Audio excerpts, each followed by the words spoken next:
ఏదో heroism చూపిద్దామన్న concept లో వెళ్ళిపోయాడు. ఆటోమేటిక్ గా చట్టానికి దొరికిపోయాడు. ఇది క్లియర్ గా పబ్లిసిటీ స్టంటే చేశాడు ఇందులో గోరంట్ల మాధవ్. ఆ స్టంట్ వికటించి కాదు, డిపార్ట్మెంట్ కి దొరికిపోయాడు. అతను పోలీసే కదా, ఆ మాత్రం తెలీదా? ఆ, చెప్పాను కదా సార్, పొలిటికల్ స్టంట్ వేశాడు పబ్లిసిటీ కోసం, అంతే కదా. పోలీస్ అయినా ఇంకొకటైనా అతనికి ఇప్పుడు రాజకీయాల్లో అస్తిత్వం అవసరం కాబట్టి దానికోసం చేశాడు, దొరికిపోయాడు సార్. ఓకే, ఇది ఇంకోటి ఏంటంటే చెప్పండి. అతను కనీసం బుర్ర కొంచెం అయినా ఉండుంటే సరే. చేబ్రోలు కిరణ్ మాట్లాడింది 100% తప్పు. అసలు ఎట్టి పరిస్థితుల్లో ఆ విషయాన్ని మేము యాక్సెప్ట్ చేయము. ఎందుకంటే గతంలో మా నాయకుల్ని, వైసీపీ నాయకులు మాట్లాడినప్పుడు కూడా మేము ఒకటే అడిగాం, వ్యక్తిగత జీవితాలను తీసుకురావడం, మహిళల్ని అబ్యూజింగ్ గా మాట్లాడడం అనేది పూర్తిగా చేతగాంతనం అని చెప్పేసి. నిన్న కిరణ్ గారు ఆవేశంలో అలా మాట్లాడేశారు. 100% అది భారతి గారికి అతను క్షమాపణ చెప్పారు. అయినప్పటికీ కూడా అది చట్టపరంగా చర్యలు తీసుకోవాల్సిన అంశమే తీసుకున్నారు.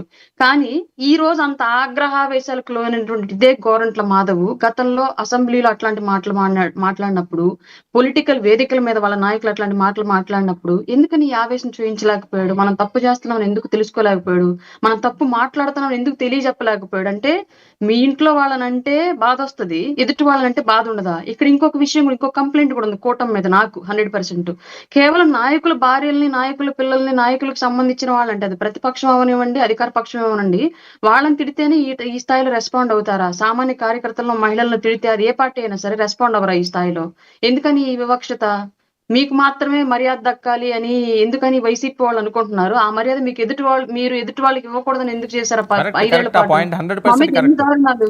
జెండా మోసే వాళ్ళని కూడా ఖచ్చితంగా ఎన్ని వాళ్ళ దారుణాలు మనోభావాలను మా కూడా మీద! మా పట్టించుకోరు. మీద ఈ వైసీపీ గొంతులు ఎన్ని సార్, అది తీసేసేయండి సార్. ఇప్పుడు చెప్పండి సార్, దరిద్రంగా ఇప్పుడు కూడా మా అకౌంట్ల నిండా అట్లాంటి చండాలమే సార్. అంటే ఇప్పుడు నాయకుల భారతి గారికి ఉన్నటువంటి వాల్యూ మాకు లేదా? మా మీద మాట్లాడే వాళ్ళ గురించి యాక్షన్ తీసుకోరా? మా గురించి కామెంట్లు పెట్టే వాళ్ళ గురించి యాక్షన్ తీసుకోరా? ఓకే, ఇదేంది? లేదండి లేదు, చాలా wrong. Okay, thank you so much Aruna గారు, చేసిన పాలనందుకు థ్యాంక్ యూ అండి. విజయ్ కిరణ్ గారు థ్యాంక్ యూ, సురేష్ గారు. ఒంటిమెంట్